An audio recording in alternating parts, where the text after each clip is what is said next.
ध्यान दीजिएगा आगे। मैं आपको फर्स्ट लॉ बता चुका हूँ, सेकंड लॉ बता चुका हूँ, कंजर्वेशन बता चुका हूँ, है ना, और थर्ड लॉ भी बता ही चुका हूँ। उसी से रिलेटेड कुछ कंसेप्ट डिस्कस करने जा रहा था, है ना। बहुत ध्यान से सोचने वाली बात है ये। जितनी भी पैरामीटर मैं आपको सामने बता रहा हूँ, जो भी चीज़ें बता रहा हूँ, इनमें बहुत ज़्यादा कंसंट्रेटेड रहना है आपको, क्योंकि अभी तक तो इनमें बहुत ज़्यादा कुछ ऐसे एप्लीकेशंस है नहीं, लेकिन अगले जो टॉपिक्स हैं उनमें टोटल एप्लीकेशन ही है। उनका खुद का बेसिक कम है। First law, second law, third law, conservation of momentum, इन सब का एप्लीकेशन ज़्यादा है, ठीक है। तो ये सब हमें बेसिक तौर पे जानना जरूरी है। अभी अपन को लग रहा होगा कि हमें कहानियाँ क्यों पढ़ रहे हैं, कहानी की क्या इंपॉर्टेंस है, आगे जाके सारी इंपॉर्टेंसेस आपको दिखने लग जाएंगी, है ना। बहुत ही आराम से, एकदम कूल, बहुत ध्यान से सोचिए। मैं थर्ड लॉ की बात कर रहा हूँ। आपको मालूम है every action has an equal and opposite reaction. मेरे इस स्टेटमेंट से आपको इधर समझ में आ रहा होगा। Force on one due to two, the force on one due to two is same as the force on two due to one. कोई फर्स्ट बॉडी सेकंड बॉडी पे जितना फोर्स लगाएगी, सेकंड बॉडी भी फर्स्ट बॉडी पे ठीक उतना ही force लगाएगी। बट प्रॉब्लम यह है, अगर फर्स्ट बॉडी इस डायरेक्शन में एक्ट करती है तो सेकंड बॉडी इस डायरेक्शन में रिएक्ट करेगी। क्लियर है? मतलब क्या समझे आप कि जो फोर्स है वो डिफरेंट बॉडीज पे है। ये अगर पहली बॉडी है और ये दूसरी बॉडी है, उस दिन भी मैंने जब थर्ड लॉ समझा रहा था तब भी मैंने ये चीज बताई थी। ये फर्स्ट बॉडी, ये सेकंड बॉडी है, ये सेकंड बॉडी पे एक्शन करेगी तो सेकंड बॉडी फर्स्ट बॉडी पे रिएक्शन करेगी। मतलब एक बात तो क्लियर है कि जो एक्शन रिएक्शन फोर्सेस हैं वो लगते तो डिफरेंट बॉडीज पे हैं। सेम बॉडी पे एक्शन और रिएक्शन दोनों चीजें नहीं लगती, ठीक है ना। अगर आप किसी बॉडी पे एक्ट करते हो तो ही वो आप पे रिएक्ट करती है। मतलब कि एक्शन रिएक्शन फोर्सेस जो हैं वो दो डिफरेंट बॉडीज पे लगते हैं, और दो डिफरेंट बॉडीज पे लगने की वजह से ही वो एक दूसरे के फोर्स को कैंसिल नहीं कर सकते। समझ रहे हैं बात को? जब तो भाई आपने मेरे ऊपर रिएक्ट किया, मैंने आपके ऊपर एक्ट किया, मैंने आप पे फोर्स लगाया, आपने मेरे पे फोर्स लगाया, तो हम दोनों के फोर्सेस कैंसिल कैसे होंगे? घाव मुझे भी होगा, घाव आपको भी होगा, चोट मुझे भी लगेगी और चोट आपको भी लगेगी। तो क्या समझ रहे हैं बात को आप? जो एक्शन रिएक्शन पेयर है वो दो डिफरेंट बॉडीज पे एक्ट करते हैं, और दो डिफरेंट बॉडीज पे एक्ट करने की ही वजह से ये फोर्सेस एक दूसरे को कैंसिल नहीं कर पाते। क्यों कैंसिल नहीं कर पाते? अगर एक ही बॉडी पे दो इक्वल और अपोजिट फोर्स काम करते हैं तभी जाके नेट फोर्स जीरो होता है। समझ रहे हैं ना? लेकिन दो अलग अलग बॉडीज पे लग रहे हैं तो क्या लेना देना है भाई? दोनों पे चोट होगी, दोनों पे घाव बनेंगे। तो कहने का मतलब है, पहली सिचुएशन याद रखिए हमेशा के लिए कि एक्शन रिएक्शन फोर्सेस जो हैं दो डिफरेंट बॉडीज पे एक्ट करते हैं, इसी वजह से वो एक दूसरे के फोर्सेस को कैंसिल नहीं कर पाते, और कुछ ना कुछ नेट फोर्स जरूर होता है, कैंसिल नहीं कर पाते। समझ रहे हैं बात को? तीसरी चीज, ये जो एक्शन रिएक्शन फोर्सेस हैं ये तरह तरह के फोर्सेस में देखने को मिलते हैं। अगर आप ग्रेविटेशनल फोर्स लगा रहे हैं तो भी आपको एक्शन रिएक्शन पेयर मिलेगा, इलेक्ट्रोस्टैटिक फोर्स लगा रहे हैं तो आपको एक्शन रिएक्शन पेयर मिलेगा, कोई मैकेनिकल फोर्स है तो भी मिलेगा, और भी बहुत सारे ऐसे फोर्सेस हैं जहां एक्शन रिएक्शन पेयर देखने को मिल सकता है। तो समझ में आ रही बात कि नहीं आ रही है? अब बढ़िया से क्लियर हो गया आपके दिमाग में कि एक्शन रिएक्शन फोर्सेस दो अलग अलग बॉडीज पे लगते हैं, इसी वजह से वो एक दूसरे के फोर्सेस को कैंसिल नहीं कर सकते हैं। मतलब कुछ ना कुछ नेट फोर्स जरूर होगा, मतलब बॉडीज कुछ ना कुछ अमाउंट से जरूर एक्सेलरेट होंगी। और तीसरी चीज क्या? ये या तो ग्रेविटेशनल फोर्स होगा या फिर क्या होगा? मैकेनिकल फोर्स होगा, इलेक्ट्रोस्टैटिक फोर्स होगा, और भी बहुत सारे फोर्सेस हैं। ये कहानी है थर्ड लॉ की। आगे समझिएगा। अब अगर मैं जानना चाहूं कि आखिर हम कहां कहां थर्ड लॉ को देख पाते हैं, सबसे पहले आप ध्यान दीजिएगा। मान लीजिए कोई टेबल है, टेबल के ऊपर कोई बुक रखा हुआ है, समझिएगा। मान लीजिए बुक का कुछ ना कुछ मास है, मान लीजिए ये टेबल है, ठीक है, ये टेबल जो है, इस टेबल पे बुक रखा हुआ है, ये बुक रखी है, ठीक है ना, ये बुक रखी है। बुक का कुछ ना कुछ मास m है, इसका डाउनवर्ड फोर्स क्या होगा? mg। बुक ने टेबल पे फोर्स लगाया, कितना फोर्स लगाया? mg। तो डेफिनेटली टेबल भी बुक पे क्या लगा देगी? रिएक्शन फोर्स लगा देगी। क्या लगा देगी? Reaction force. अगर वो रिएक्शन फोर्स उसके वेट के इक्वल है या उसके वेट से ज्यादा है, हालांकि हम तो पहले पढ़ चुके हैं कि एक्शन और रिएक्शन हमेशा इक्वल होते हैं। तो अगर ये रिएक्शन फोर्स उसके वेट से ज़्यादा है तो डेफिनेटली बुक जो है टेबल के ऊपर बहुत ही आराम से रखी रहेगी। लेकिन अगर इसका वेट बहुत ज़्यादा है तो शायद टेबल टूट जाए। हालांकि अपन उसकी बात नहीं करेंगे क्योंकि अपन यहाँ पे थर्ड लॉ डिस्कस कर रहे हैं। तो पहली चीज़ क्या, अगर किसी टेबल के ऊपर कोई बुक रखी है तो वो इसलिए नीचे नहीं आ रही है क्योंकि जितने फोर्स से बुक टेबल को डाउनवर्ड पुश कर रही है उतने ही फोर्स से टेबल जो है बुक को अपवर्ड पुश कर रही है। ठीक है ना, action has equal and opposite reaction. दूसरी चीज, जब हम कभी जमीन पे चलते हैं तो जमीन पे चलते समय हम अपने पैरों से जमीन को प्रेस करते हैं और बैकवर्ड पुश करते हैं। जैसे ही हम उस जमीन को बैकवर्ड पुश करते हैं जमीन हमारे पैर पे क्या लगाती है, रिएक्शन लगाती है। हमने उसको बैकवर्ड पुश किया तो रिएक्शन में हम किधर जाएंगे, फॉरवर्ड जाएंगे। किधर जाएंगे, फॉरवर्ड। इसीलिए हम जमीन पे आसानी से चल लेते हैं। समझ आ गया। तीसरी चीज क्या है, हम बर्फ पे नहीं चल पाते, हम स्लिपरी स्पेस में नहीं चल पाते। स्लिपरी पोर्शन में क्यों नहीं चल पाते हैं, जो स्लिपरी पोर्शन है उधर हम प्रेस करने की कोशिश तो करते हैं लेकिन हम ज्यादा अमाउंट पे प्रेस नहीं कर पाते हैं। हम ज्यादा अमाउंट पे प्रेस नहीं कर पाते हैं तो हमको ज्यादा अमाउंट का रिएक्शन नहीं मिलता, फॉरवर्ड रिएक्शन नहीं मिलता, और फॉरवर्ड रिएक्शन ना मिल पाने की वजह से हम मूव नहीं कर पाते। तो स्लिपरी रीजन में, स्लिपरी सरफेसेस में मूव करना हमारे लिए काफी डिफिकल्ट है। समझ आ गई बात को। चलिए आगे ध्यान दीजिएगा। उसी के साथ साथ होता क्या है, जब कभी आप स्विमिंग करें, क्या करते हैं, स्विमिंग करते हैं, तो स्विमिंग करते समय हम जो है पानी को पीछे की तरफ पुश करते हैं। नोटिस कीजिएगा, पानी को जब हम पीछे की तरफ पुश करते हैं तो पानी जो है हमको फॉरवर्ड डायरेक्शन में पुश करता है। इसीलिए जब हम तैरते हैं तो हम पानी को पीछे भेजते हैं और पानी हमको फॉरवर्ड भेजता है, जो हमारी स्विमिंग के लिए सफिशिएंट है। दूसरा, हम डूबते नहीं हैं, हम पैर की हेल्प से नीचे की तरफ भी पुश करते हैं। हम जब नीचे की तरफ पुश करते हैं तो वही पानी हमें ऊपर की तरफ क्या कर देता है, पुशअप कर देता है, जिसकी वजह से हम सरफेस पे तैरते रहते हैं। समझ में आ गया। तो पहले नंबर तो क्या कि टेबल वाली बात, दूसरी क्या हम जब मूव करते हैं, तीसरी क्या स्लिपरी सरफेस, चौथा क्या स्विमिंग, पांचवा मान लीजिए हमारे पास कोई एक वुडन ब्लॉक है। क्या है, वुडन ब्लॉक। उस वुडन ब्लॉक में हमको कोई नेल ड्राइव करना है तो नहीं कर पाएंगे। रीजन क्या है, जिस टाइम पे आप नेल को लेके और हथौड़ी की हेल्प से उस पर ड्राइव करना चाहेंगे तो नेल के साथ साथ वो जो वुडन ब्लॉक है वो भी मूव करने लगेगा, क्योंकि वुडन ब्लॉक को रिएक्शन देना चाहिए ना। जब हम नेल को वुडन ब्लॉक के ऊपर ड्राइव करना चाहते हैं तो जो ब्लॉक है वो आपके ऊपर रिएक्ट करे, नेल के ऊपर रिएक्ट करे, उसी रिएक्शन के तौर पे ही क्या हो पाएगा, आप उस पर ड्राइव कर पाएंगे। लेकिन होता क्या है कि वुडन ब्लॉक उल्टा आपकी नेल के साथ क्या करने लग जाता है, मोशन करने लग जाता है। इसीलिए वुडन ब्लॉक पे नेल ड्राइव करना थोड़ा सा मुश्किल हो जाता है। समझ रहे हैं बात को। चलिए, तो इस तरीके से आपने स्प्रिंकलर भी देखा होगा। स्प्रिंकलर जो खेतों पे ऐसे ऐसे नाचता रहता है, वो पानी निकालता है, इस डायरेक्शन में पानी निकालेगा तो बैकवर्ड उस पर फोर्स लगेगा, मूव कर जाएगा, फिर आगे पानी निकालेगा, फिर बैकवर्ड फोर्स लगेगा, फिर आगे पानी निकालेगा, फिर बैकवर्ड। उस पर कंटिन्यूअसली एक्शन रिएक्शन की वजह से जो स्प्रिंकलर है कंटिन्यूअसली मूव करता रहता है। समझ रहे हैं ना। ये सारे किसके एप्लीकेशंस हैं, थर्ड लॉ ऑफ मोशन के एप्लीकेशंस है। किसके एप्लीकेशंस हैं, थर्ड लॉ ऑफ मोशन के। समझ रहे हैं बात को बढ़िया से। चलिए अब कुछ और चीजें जानते हैं अपन।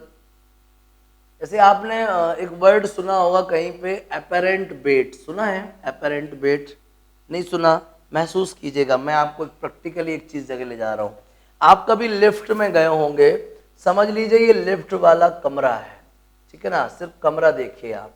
इधर कोई वेइंग मशीन लगी हुई है और ये आप हैं जो इस वेइंग मशीन पे बढ़िया क्या है, खड़े हैं, ठीक है ना, चप्पल जूता पहन के, ठीक है। ये आप हैं वेइंग मशीन पे क्या है, बैठे हुए हैं, समझिएगा। और ये आपका सेंटर ऑफ ग्रेविटी है और आपका जो मास है वो स्मॉल एम है। आपका मास अगर स्मॉल एम है तो आप डाउनवर्ड कितना फोर्स एक्सर्ट कर रहे हो मशीन पे, mg। आप मशीन पे कितना डाउनवर्ड फोर्स एक्सर्ट कर रहे हो, mg। और मशीन जो है आप पे क्या कर रही है, रिएक्शन ऑफर कर रही है, ठीक है ना। आप जो वेइंग मशीन पे, लिफ्ट के अंदर एक वेइंग मशीन है, उस वेइंग मशीन पे आप खड़े हो और आपका मास mg है, तो आप अपना वेट mg डाउनवर्ड एक्ट कर रहे हो मशीन पे, लेकिन किसी वजह से आप पे रिएक्शन फोर्स R काम कर रहा है, ठीक है ना भाई। आप जब mg एक्ट करोगे मशीन पे, तो मशीन आप पे क्या लगाएगी, रिएक्शन फोर्स लगाएगी। आप पे रिएक्शन फोर्स R लग रहा है और मशीन उसको मेजर कर लेती है, ठीक है ना, मशीन कर लेती है मेजर। आपने जो फोर्स एक्सपीरियंस किया R, आपने जो फोर्स एक्सपीरियंस किया R, मशीन के हिसाब से वही वेट है, जबकि ये एक्चुअल वेट नहीं है। एक्चुअल वेट तो क्या है, mg, लेकिन फिलहाल आप एक लिफ्ट में है, एक नए सिस्टम में है। कहां पे, आप एक नए सिस्टम में, इसके खुद के अपने कुछ क्राइटेरिया हैं, आपको उसके हिसाब से ही चलना है, समझिएगा ध्यान से।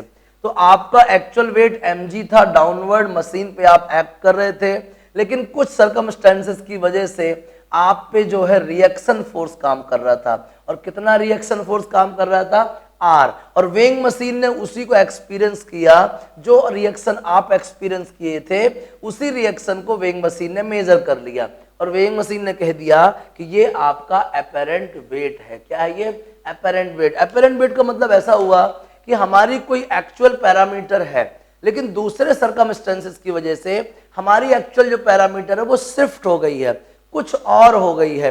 तो जिस सिचुएशन पे हम प्लेस्ड हैं, हम उस सिचुएशन में उसी एपेरेंट पैरामीटर को ही फोकस करेंगे। तो इसका एक्चुअल वेट तो mg है, लेकिन ये लिफ्ट के अंदर है, किसी वजह से अब जो है फोर्स वो R रिएक्शन एक्सपीरियंस कर रहा है।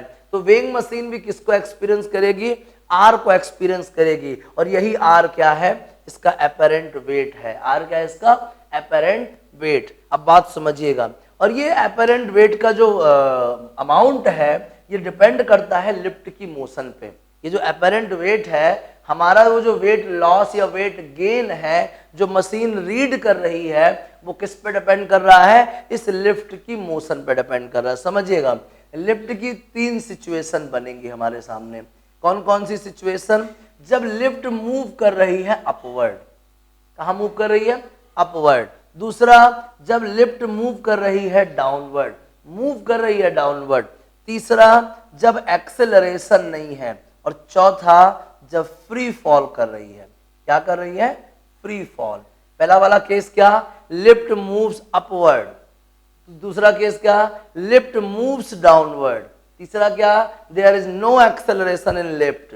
और चौथा क्या, फ्रीली फॉलिंग लिफ्ट। समझिएगा बहुत ध्यान से, मैंने क्या बोला कि एक्चुअल वेट भले ही लिफ्ट पे इसका मैन का mg है, लेकिन किसी सर्कमस्टेंसेस की वजह से इस पे एक नया फोर्स लग रहा है। वो फोर्स कितना है, R है, that is the reaction force experience by the man. और यही रिएक्शन फोर्स वेइंग मशीन ने मेजर कर लिया, तो ये क्या कहला गया, इसका एपेरेंट वेट कहला गया। क्या कहला गया, एपेरेंट वेट। जैसे कि आप समझे ना, थोड़ी देर के लिए, भले ही आप नहीं पढ़े, लेकिन 9वीं वगैरह में डिस्कस हुआ होगा कि अगर आप किसी बाल्टी में पानी लेते हो और उस बाल्टी को पानी के अंदर डुबो के रखें, पानी के अंदर अगर डुबो के रखेंगे तो हमें उसका कम वेट एक्सपीरियंस होता है। तो वो जो वेट हमने बाल्टी का नया वाला एक्सपीरियंस किया, that is the apparent weight. तो वो भी लिफ्ट के अंदर इस मैन का ये R क्या है, एपेरेंट वेट है। अब समझिएगा, अब होता क्या है, अगर लिफ्ट अपवर्ड मूव करती है, समझिएगा, अगर लिफ्ट मूव करती है तो हम जो लिफ्ट के अंदर है, हम भी कहां मूव करेंगे, अपवर्ड मूव करेंगे। अगर लिफ्ट का एक्सेलरेशन a है, तो हमारा एक्सेलरेशन भी क्या होगा, a, और हमारा अपवर्ड फोर्स क्या हो गया, ma हो गया। क्या हो गया, ma। बात को बहुत ध्यान से समझिएगा, हम a एक्सेलरेशन से अपवर्ड जा रहे हैं, a एक्सेलरेशन से अपवर्ड जा रहे हैं। हम पे अपवर्ड फोर्स क्या लग रहा था, रिएक्शन फोर्स। तो हम ऊपर की तरफ जा रहे हैं, किसकी वजह से, रिएक्शन फोर्स की वजह से। लेकिन हमको हमारा वेट परेशान कर रहा था, कौन, mg। तो R minus mg is equal to क्या आ गया, ma। देखिए, आप अपवर्ड जा रहे हैं a एक्सेलरेशन से, कितना फोर्स मिला आपको, ma। लेकिन आप पे तो R फोर्स लगता था, ठीक है, तो क्या आप R की वजह से ma गए, नहीं, हम R की वजह से जा रहे थे, लेकिन हमारा जो वेट है वो कहाँ है, डाउनवर्ड है। तो फाइनली ऊपर की तरफ कितना बचा, R माइनस mg। भाई ऊपर की तरफ r था, mg नीचे की तरफ था, तो नेट ऊपर की तरफ कितना हुआ r माइनस mg, जिसकी वजह से हम a एक्सेलरेशन से मूव कर रहे हैं। तो r इक्वल क्या आएगा ma प्लस mg, मतलब अपेरेंट वेट क्या आएगा m times of a plus g। मतलब जब लिफ्ट ऊपर की तरफ मूव करेगी तो हम पे इतना सारा फोर्स लगेगा, या हमारा अपेरेंट वेट इतना मेजर करेगी कौन मशीन। आगे समझिए, अगर आप डाउनवर्ड मूव कर रहे हैं, कहाँ मूव कर रहे हैं डाउनवर्ड, तो यार डाउनवर्ड आप ए एक्सेलरेशन से मूव कर रहे हैं। डाउनवर्ड क्यों मूव करोगे वेट की वजह से, क्योंकि वेट कहाँ जा रहा है डाउनवर्ड जा रहा है। हम वेट की वजह से डाउनवर्ड मूव कर रहे थे, लेकिन हम पे रिएक्शन भी तो है, वो कहाँ है अपवर्ड। तो नेट इफेक्ट नीचे तरफ कितना बचा mg माइनस आर, नीचे की तरफ नेट इफेक्ट कितना बचा mg माइनस आर, उसी की वजह से हम ये डाउनवर्ड मोशन कर रहे हैं। तो r इक्वल क्या आएगा mg माइनस ma, तो r इक्वल्स क्या हो गया m इंटू जी माइनस ए। बात को और आगे समझिएगा, अगर हम ये कहें कि जो लिफ्ट है वो यूनिफॉर्म वेलोसिटी से मूव कर रही है, यूनिफॉर्म वेलोसिटी मतलब नो एक्सेलरेशन, नो एक्सेलरेशन मतलब आप समझ रहे हैं ना, r इक्वल क्या हो जाए कहीं भी पुट कर दीजिए, देन r इक्वल क्या mg, आप कहीं पे भी रख दीजिए जहां पे a की वैल्यू 0 हो, तो r इक्वल क्या बचेगा mg। अब आइए फ्रीली फॉल पे, अगर कोई लिफ्ट जो है फ्रीली फॉल करती है, उसकी जो कनेक्शन है वो टूट चुकी है, जिस स्ट्रिंग पे लिफ्ट मूव करती थी वो स्ट्रिंग टूट चुकी है किसी वजह से, और जो लिफ्ट है वो फ्री फॉल कर रही है। आप भी सोचें अगर लिफ्ट फ्री फॉल करेगी तो आप बताइए आपको क्या लगता है उस लिफ्ट का एक्सेलरेशन क्या होगा, उस लिफ्ट का एक्सेलरेशन स्मॉल जी होगा। हर फ्रीली फॉलिंग बॉडी का एक्सेलरेशन क्या होता है स्मॉल जी। अगर लिफ्ट स्मॉल जी से डाउनवर्ड आ रही है तो हम भी किस एक्सेलरेशन से आएंगे स्मॉल जी से आएंगे। तो समझिएगा बात को, तब डाउनवर्ड मोशन में अपेरेंट वेट क्या होगा, देखो डाउनवर्ड मोशन में अपेरेंट वेट क्या था m times of g minus a, तो ये क्या था हमारा एक्सेलरेशन था, लेकिन अब हम फ्रीली फॉल कर रहे हैं तो एक्सेलरेशन हमारा g हो जाएगा, तो माइनस जी, g से g कट गया, r इक्वल क्या 0।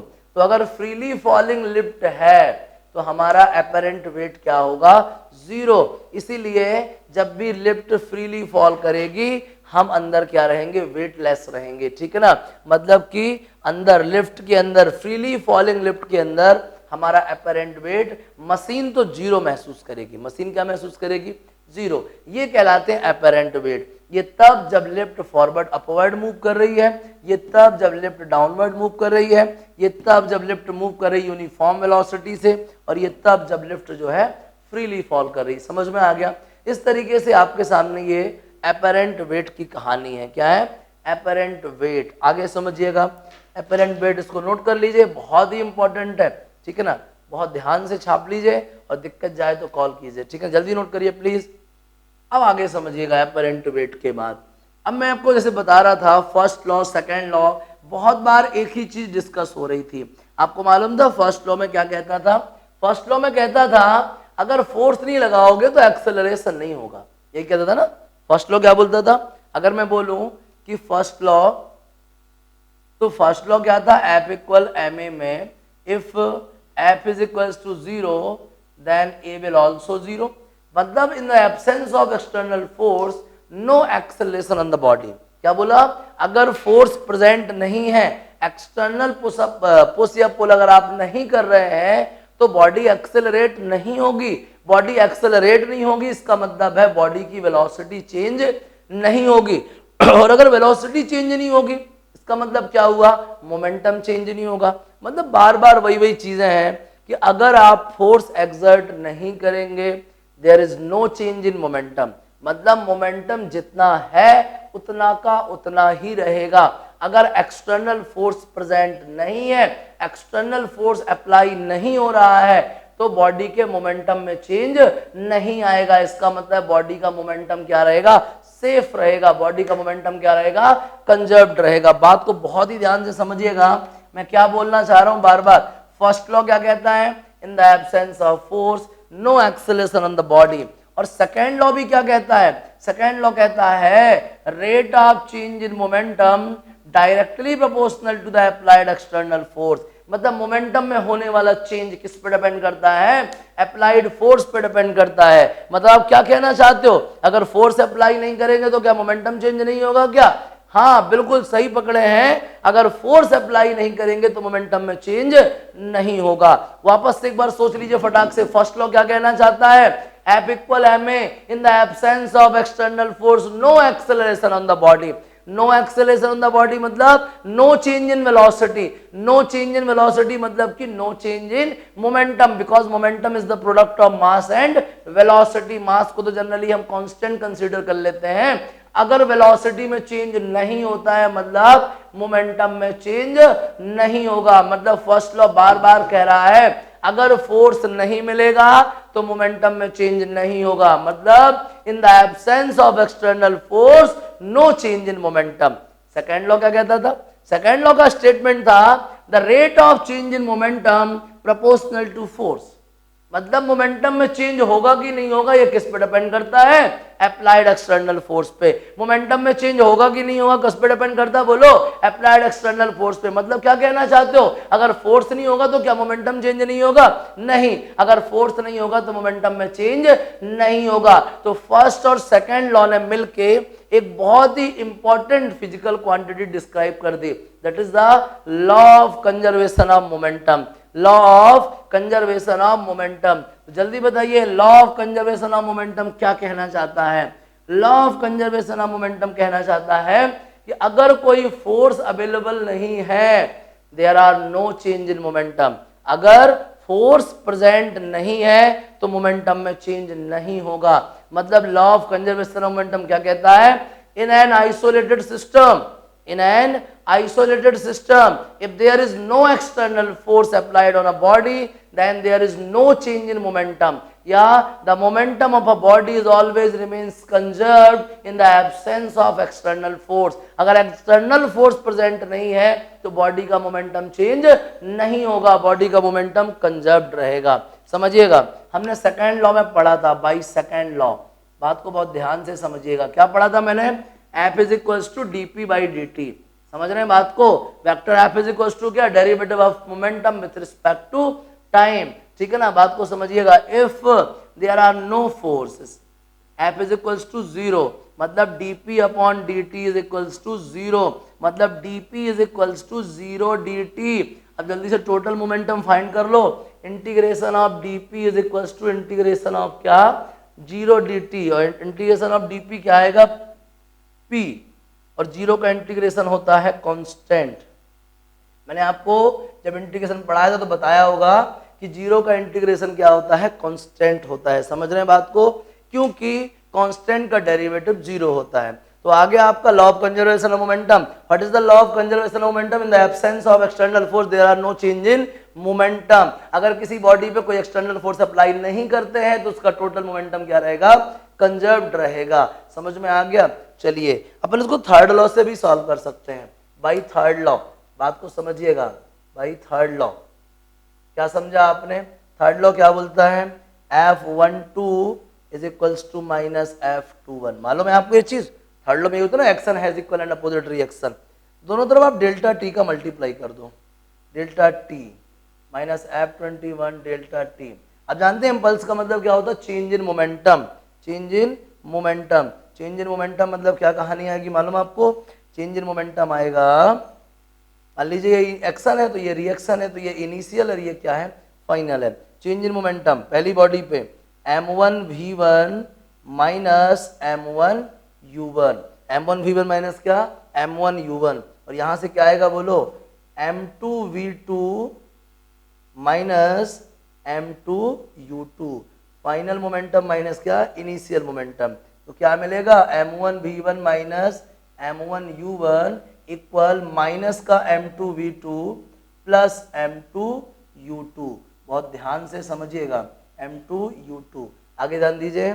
अब एक काम कर सकते हैं अपन, इस v2 वाले को इस तरफ भेज दो, m1 v1 plus m2 v2 equals transpose कर दो m1 u1 plus m2 u2। अब ध्यान से देखिए, m1 किसी का मास उसकी फाइनल वेलोसिटी, m2 किसी का मास उसकी फाइनल वेलोसिटी। मतलब ये क्या हुआ? Final momentum. क्या हुआ ये? Final momentum. ये क्या है? m1 किसी का मास, उसकी इनिशियल वेलोसिटी, m2 किसी का मास, उसकी इनिशियल वेलोसिटी, तो क्या जाएगा? Initial momentum. क्या देख पा रहे हो आप? Final momentum is same as the क्या? Initial momentum. इसका मतलब क्या हुआ? मोमेंटम में कोई लॉस नहीं होगा, जितना इनिशियल मोमेंटम था उतना ही क्या है? फाइनल मोमेंटम है। मतलब there is no loss in क्या? मोमेंटम। मतलब मोमेंटम क्या है? कंजर्व्ड है। मोमेंटम क्या है? कंजर्व्ड। भाई मोमेंटम में लॉस ही नहीं हुआ है, चेंज ही नहीं आया, मतलब क्या कहेंगे अपन? यहाँ पे मोमेंटम क्या है? कंजर्व्ड है। समझ आ गई बात? देख रहे हैं आप, सेकंड लॉ से भी आपने ड्राइव कर लिया और थर्ड लॉ से भी ड्राइव कर लिया। अगर फोर्स प्रेजेंट नहीं है तो मोमेंटम में चेंज नहीं आएगा। समझ आ गया बढ़िया से आपको? ये था law of conservation of momentum. वैसे भी फर्स्ट लॉ सेकंड लॉ शुरू से इशारा करते चले आ रहे हैं। These are the law of conservation of momentum. इसके बहुत सारे एप्लीकेशंस हैं law of conservation of momentum के, ठीक है ना? वो एप्लीकेशन भी डिस्कस करेंगे, बहुत सारे प्रैक्टिकल एग्जांपल भी हैं डेली लाइफ में, वो भी डिस्कस करेंगे। तो जल्दी से आप इसको छाप लीजिए। कोई आपसे पूछे कि prove the law of conservation of momentum, तो आप सेकंड लॉ से भी कर सकते हैं। सॉरी, ये तो सेकंड लॉ है। आप सेकंड लॉ से भी कर सकते हैं और आप थर्ड लॉ से भी कर सकते हैं, ठीक है ना? ये मैंने सेकंड लॉ से करा और ये थर्ड लॉ से करा। कोई दिक्कत लग रही है आपको? नहीं ना? जल्दी इसको छाप लीजिए, फिर इसके आगे की बात करते हैं। छापिए जल्दी से प्लीज। देखिएगा, बता चुका तो मैं आपको एप्लीकेशंस ऑफ लीनियर मोमेंटम बताने जा रहा हूं, है ना? Applications of linear momentum. समझिए कौन कौन से एप्लीकेशंस आपके सराउंडिंग में होते हैं लीनियर मोमेंटम वाले। समझिए, सबसे पहले रिकॉइल ऑफ गन। सुना आपने रिकॉइल ऑफ गन? क्या होता है रिकॉइल? रिकॉइल ऑफ गन आपने सुना होगा बहुत लोगों के मुंह से कि अगर मान लीजिए कभी कोई गन है, अगर अपन उससे बुलेट फायर करते हैं तो गन ना पीछे की तरफ जर्क लेती है। सुना आपने? जब भी कभी अपन गन से बुलेट फायर करते हैं, टीवी वगैरह में भी देखा होगा, तो जो गन है वो बैकवर्ड आती है, ठीक है ना? वो बैकवर्ड आती है due to the conservation of linear momentum, ठीक है ना? Forward momentum is same as the क्या? लीनियर बैकवर्ड मोमेंटम, ठीक है? किसी भी ऑब्जेक्ट का अगर एक्सटर्नल फोर्स एब्सेंस है तो किसी भी ऑब्जेक्ट पे जितना फॉरवर्ड मोमेंटम होगा ठीक उतना ही बैकवर्ड मोमेंटम होगा। उसी बैकवर्ड मोमेंटम की वजह से जो गन है वो रिकॉइल होती है। समझिएगा बात को। मान लीजिए हमारे पास कोई गन है, there is the mass of the bullet is small m and mass of the gun is capital M। शुरुआत में अभी हमने गन से कोई बुलेट फायर नहीं किया। गन से अगर बुलेट फायर नहीं किया मतलब गन और बुलेट दोनों कहां पे हैं? रेस्ट में है। गन का मास कितना है? कैपिटल M, और बुलेट का मास कितना है? Small m। समझ रहे हैं बात को? चलिए, उसके बाद होता क्या है कि मैंने बुलेट को फायर किया तो इनिशियल मोमेंटम क्या हो गया? जीरो हो गया। क्यों? गन भी रेस्ट में है, बुलेट भी रेस्ट में है, तो गन की वेलोसिटी भी जीरो और बुलेट की वेलोसिटी भी क्या? जीरो। जब वेलोसिटी जीरो तो मोमेंटम भी क्या होगा? जीरो। फाइनली अब ना मैंने गन की हेल्प से बुलेट फायर किया। जब बुलेट फायर किया तो बुलेट v वेलोसिटी से जा रहा है। बुलेट किस वेलोसिटी जा रहा है? v वेलोसिटी से। तो बुलेट का मोमेंटम क्या हो जाएगा? mv। और जो गन है वो बैकवर्ड डायरेक्शन में जा रही है v वेलोसिटी से, तो गन का मोमेंटम कितना हो गया? mv। तो दोनों का इनिशियल मोमेंटम जीरो था, फाइनल आपके सामने है। ट्रांसपोज कर दीजिए, minus capital mv is equals to mv। अगर मैं आपसे पूछूं कि आखिर किस वेलोसिटी से गन जो है रिकॉइल होगी तो v इज इक्वल्स टू आएगा minus small m upon capital M vector v। मतलब कि रिकॉइल वेलोसिटी ऑफ गन क्या होगी? Minus small m upon capital M into small v। ये माइनस साइन क्या शो करता है? माइनस साइन ये शो करता है कि अगर बुलेट किसी डायरेक्शन में जाएगी तो गन डेफिनेटली उसके अपोजिट डायरेक्शन में जाएगी। क्या शो करता है? अगर बुलेट किसी डायरेक्शन में जाएगी तो गन एब्सोल्युटली अपोजिट डायरेक्शन में जाएगी। समझ रहे हैं ना? इसको बोलते हैं रिकॉइल ऑफ गन। क्या होता है? Recoil of gun. समझिएगा। सेकंड कंडीशन क्या? इसीलिए इसी रिकॉइल की वजह से हम जो गन है उसको शोल्डर पे एकदम परफेक्टली अटैच करके रखते हैं, परफेक्टली फिक्स करके रखते हैं, एकदम बिल्कुल जेंटली। अगर ऐसा हुआ कि मान लीजिए हमने बुलेट फायर किया और गन ने पीछे जर्क लिया, अगर हम इधर पे अच्छे से नहीं कसे हुए हैं तो जर्क लेने के चक्कर में गन पीछे जाएगी और हमारा शोल्डर उड़ा देगी। उड़ा नहीं देगी तो एटलीस्ट फ्रैक्चर तो कर ही देगी ना। तो हम उसको एकदम को टाइटली पकड़ के रखते हैं और शोल्डर में फिक्स करके रखते हैं, क्योंकि यहाँ की पकड़ उसके हिसाब से बहुत ही हार्ड है। तो जब भी अपन बुलेट फायर करेंगे गन इधर पे फिक्स रहेगी तो बैकवर्ड जर्क भी लेगी ना तो हमको ज्यादा लॉस नहीं होगा, हम इंजर्ड नहीं होंगे, ठीक है ना। तो पहला केस तो रिकॉयल ऑफ गन होता है, ये कंजर्वेशन ऑफ मोमेंटम से ही होता है, इसीलिए हम गन को शोल्डर पे बहुत ही प्रॉपरली क्या कर रखते हैं, फिक्स करके रखते हैं। तीसरी चीज, जैसे कि नाव है, आप नाव बोट नहीं जानते, बोट, अगर आप बोट से कूदते हो, जैसे आप बोट में चल के आ गए, अब बोट किनारे पे आके खड़ी हो गई, अब बोट से आप कूदते हो किस तरफ, बैंक की तरफ, तो बोट से आप बैंक की तरफ कूदते हो तो जिस तरीके से आपका फॉरवर्ड मोमेंटम होता है ठीक उतना ही बोट पे बैकवर्ड मोमेंटम काम करता है, जिससे बोट जो है थोड़ा सा मूव कर जाती है, बोट क्या है, बैकवर्ड मूव कर जाती है, समझ रहे हैं बात को। चौथी चीज क्या, जब भी अपन जेट या एयरप्लेन में, मतलब अपन ओपन स्पेस में है, एस्ट्रोनॉट है, मैं एस्ट्रोनॉट हूँ, ठीक है, मैं एस्ट्रोनॉट हूँ, मुझे जो है वापस से स्पेसशिप में आना है, ठीक है ना, ओपन स्पेस से स्पेसशिप में आना है, तो मान लीजिए स्पेस इस तरफ मूव कर रही है तो मुझे ना कोई ऑब्जेक्ट लेके इस तरफ फेंकना पड़ेगा, क्यों, जब मैं ऑब्जेक्ट को इस तरफ फेंकूंगा तो उस ऑब्जेक्ट के जितना मुझे क्या मिलेगा, बैकवर्ड मोमेंटम, तो मैं कहां पहुंच जाऊंगा, स्पेसशिप के पास पहुंच जाऊंगा, कहां पहुंच जाऊंगा, स्पेसशिप के पास, समझ आ रहा है ना, ये है law of conservation of momentum. और एक और चीज क्या है, जितने भी जेट एयरप्लेन ये सब रहते हैं ना, ये सब जो है law of conservation of momentum पे वर्क करते हैं, कैसे वर्क करते हैं, law of conservation of momentum पे, अभी आगे जाके पढ़ाऊंगा मैं। रॉकेट प्रोपल्सन, रॉकेट प्रोपल्सन पूरा का पूरा क्या है, किस पे बेस्ड है, ये बेस्ड है law of conservation of momentum पे। हालांकि मुझे लगता है कि सिलेबस से इसको हटा दिया गया था, 1-2 साल पहले हटा दिया गया था, फिर भी मैं तो पढ़ाऊंगा। रॉकेट प्रोपल्सन जो है law of conservation of momentum पे ही बेस्ड है, समझ में आ गया। इस तरीके से हम जो है law of conservation of momentum की हेल्प से, जैसे कि आपको एक और बात होगी, एक्सप्लोजन ऑफ बॉम्ब, क्या, explosion of bomb, initially bomb rest में रहता है, जैसे हम उससे फायर वगैरह देते हैं ना वो एक्सप्लॉइड होता है, उसके एक्सप्लोजन से होता क्या है, बहुत सारे उसके छोटे छोटे पार्टिकल्स हर डायरेक्शन में मूव करते हैं, तो याद रखें हर डायरेक्शन में ये डायरेक्शन शामिल है, अगर उसका एक पार्टिकल इस डायरेक्शन में जाता है तो दूसरा पार्टिकल जस्ट अपोजिट डायरेक्शन में जाता है, तीसरा अगर इस डायरेक्शन में जाता है तो चौथा इधर जाता है, पांचवा इधर जाता है तो छठवां इधर जाता है, मतलब कि ऐसा समझ लो आप कि उसके हर एक पार्टिकल जो है पेयर्स में इक्वल और अपोजिट डायरेक्शन में जाते हैं, ठीक है ना। ये सब क्या है, law of conservation of momentum है। तो मालूम चल गए आपको, रिकॉइल वेलोसिटी ऑफ गन मालूम चल गई, अब आपको जानना है रॉकेट प्रोपल्सन। समझ में कुछ चीजें आ रही कि नहीं आ रही, बताइए जल्दी से, क्लियर हो रहा है। तो ये एप्लीकेशंस आपके दिमाग में बैठ गए होंगे, एप्लीकेशन ऑफ क्या, law of conservation of momentum, समझ आ गया, मिटाएं इसको। आप बुक रीडिंग भी करिएगा, ये लेक्चर्स देखने के बाद ना बुक रीडिंग करिए, जो बात समझ नहीं आई वापस से देखिए, अभी न्यूमेरिकल इसके नहीं हुए हैं, लेकिन ये मान के चलें जब तक ये चीज अच्छे से रट नहीं जाती सवाल लगाने का कोई फायदा नहीं है, इसलिए जहां तक बताते जा रहा हूँ ना इसको बहुत ही अच्छे तरीके से प्रिपेयर करते जाओ, जितना ज्यादा प्रिपेयर होगा उतना बढ़िया आपको क्या है प्रॉब्लम सॉल्व होंगे, ठीक है ना। चलिए अब मैं बात बताने जा रहा हूँ आपको रॉकेट प्रोपल्सन का मतलब क्या होता है, बहुत ही ध्यान से समझिएगा। आपने रॉकेट तो सुनी ही होगी ना, रॉकेट ऊपर उड़ता है धुआं निकालते हुए, है ना, धुएं पे ही कंसंट्रेटेड रहना है अपन को, ये रॉकेट है, समझ रहे हैं ना, ये रॉकेट है, ये रॉकेट का टैंक है, और ये यहाँ से क्या है एग्जॉस्ट होने के लिए क्या है ये सिस्टम बना के रखता है, ठीक है ना, ये पूरा, और यहाँ से गैस एग्जॉस्ट होती है। इनिशियली इसका पूरे का मास क्या है m0 है, और ये v0 वेलोसिटी से ऊपर की तरफ मूव करती है, ठीक है ना, ये रॉकेट जा रही है, समझ रहे हैं।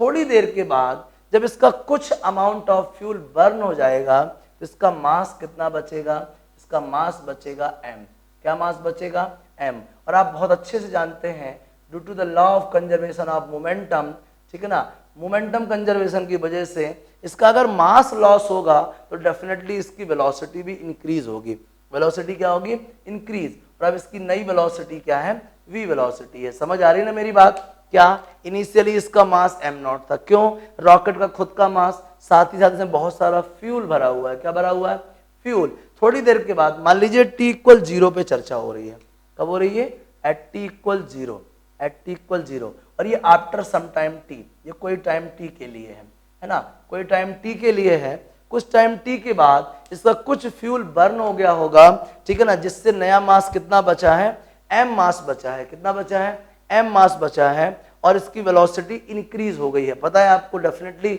अगर किसी बॉडी का मास डिक्रीज हो जाए तो डेफिनेटली उसकी वेलोसिटी क्या हो जाएगी, इंक्रीज हो जाएगी according to the law of conservation of momentum.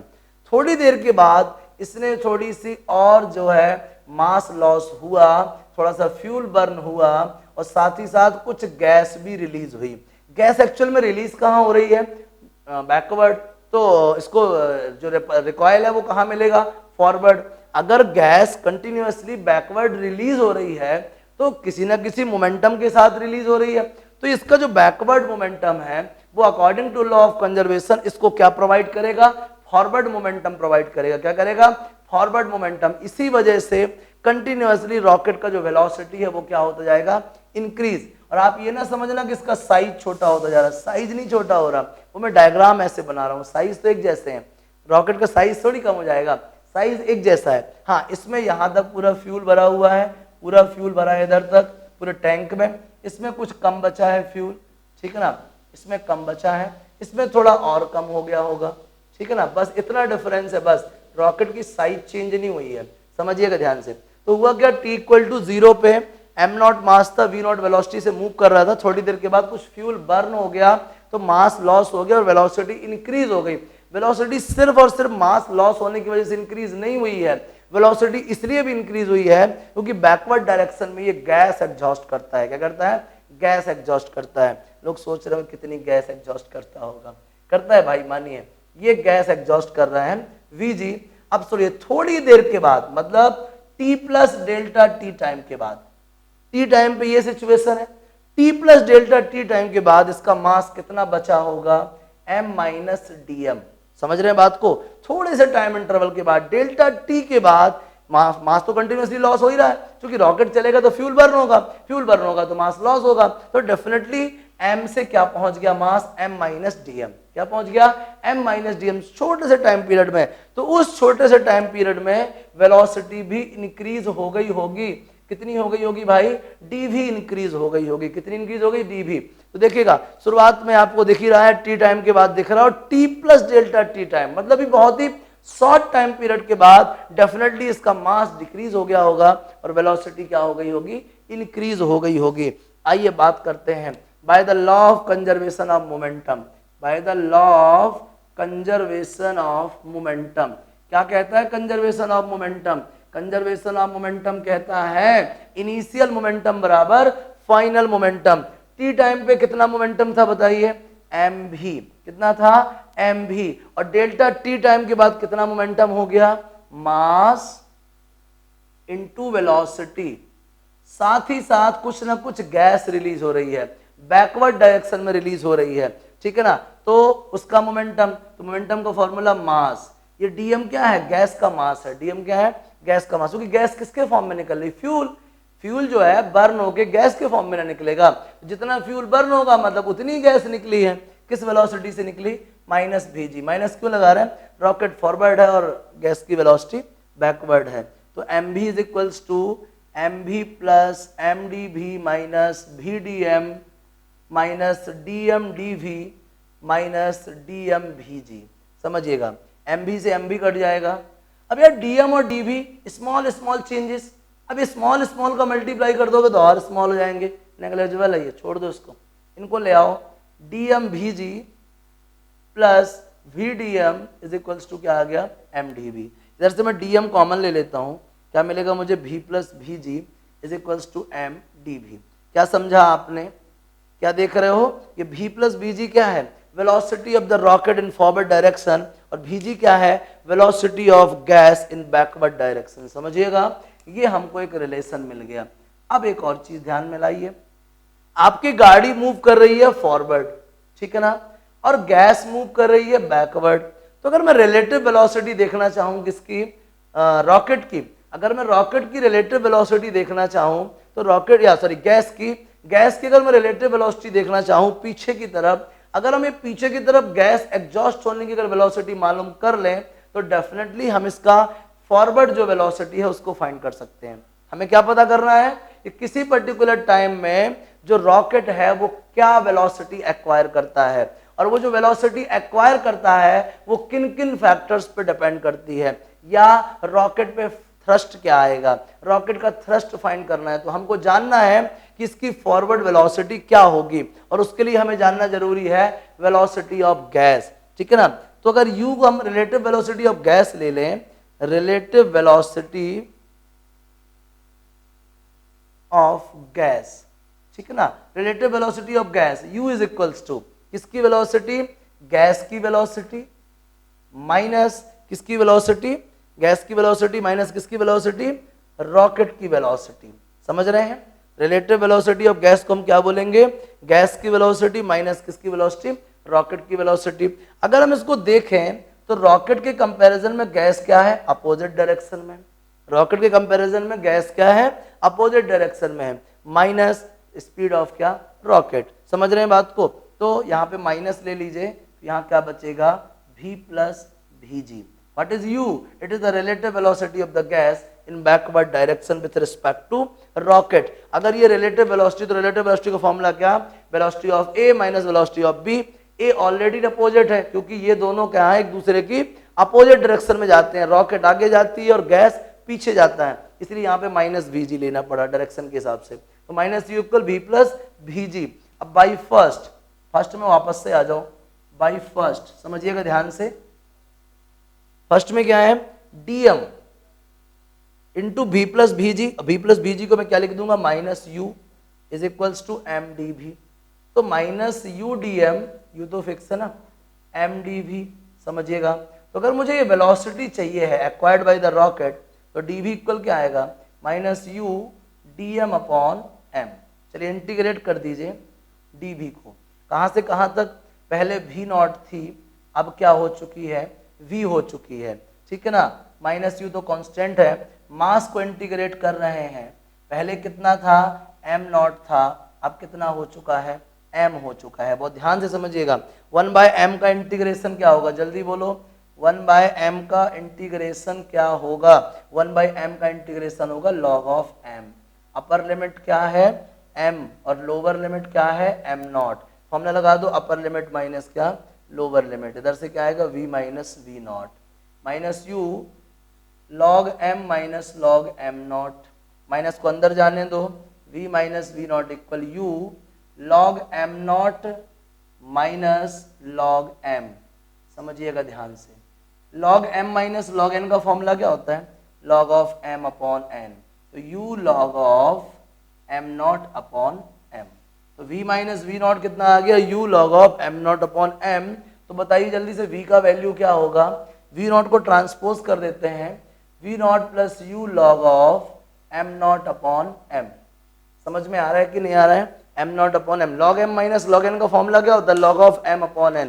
तो ये v क्या है, acquired velocity bye the rocket, ठीक है ना। रॉकेट ने इस फ्यूल बर्निंग और गैस एग्जॉस्टिंग की वजह से क्या वेलोसिटी एक्वायर कर ली डेल्टा टी टाइम के बाद, तो v वेलोसिटी एक्वायर कर ली, v is equals to v not plus u log of m not upon m। इतनी वेलोसिटी एक्वायर कर ली। यही हम जानना चाह रहे थे कि आखिर लॉ ऑफ कंजर्वेशन को तो काम करता है, अच्छी बात हमने पहले जान लिया था। तो इन सारे फैक्टर्स की वजह से रॉकेट की वेलोसिटी क्या होगी, तो ये रॉकेट की वेलोसिटी होगी v not plus u log of m not upon m। अगर अपन ऐसा समझ लें कि इनिशियली जो रॉकेट थी वो रेस्ट में थी, तो v नॉट जीरो हो जाएगा, क्योंकि v नॉट क्या थी, उसकी इनिशियल वेलोसिटी।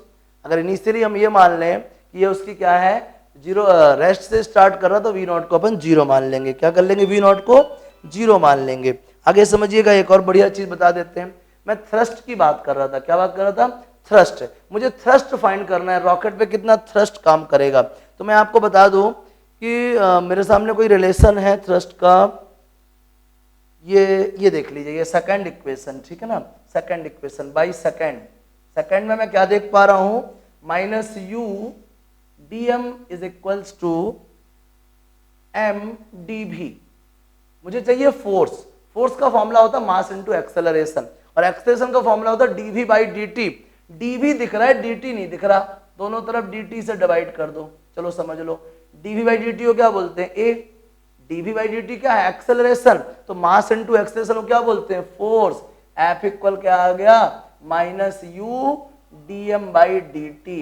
तो जो थ्रस्ट है ना, वो किस पे डिपेंड करता है, रिलेटिव वेलोसिटी ऑफ गैस पे डिपेंड करता है, और रेट ऑफ चेंज इन मास पे डिपेंड करता है। माइनस साइन ये शो करता है कि मास अगर डिक्रीज होगा तो फोर्स क्या है, इंक्रीज होगा। मास अगर डिक्रीज होगा तो फोर्स क्या होगा, इंक्रीज होगा। समझ रहे हैं बात को? तो वो क्या आ गया, थ्रस्ट ऑन द रॉकेट। क्या आ गया, थ्रस्ट ऑन द रॉकेट। कितना आ गया, minus u dm by dt।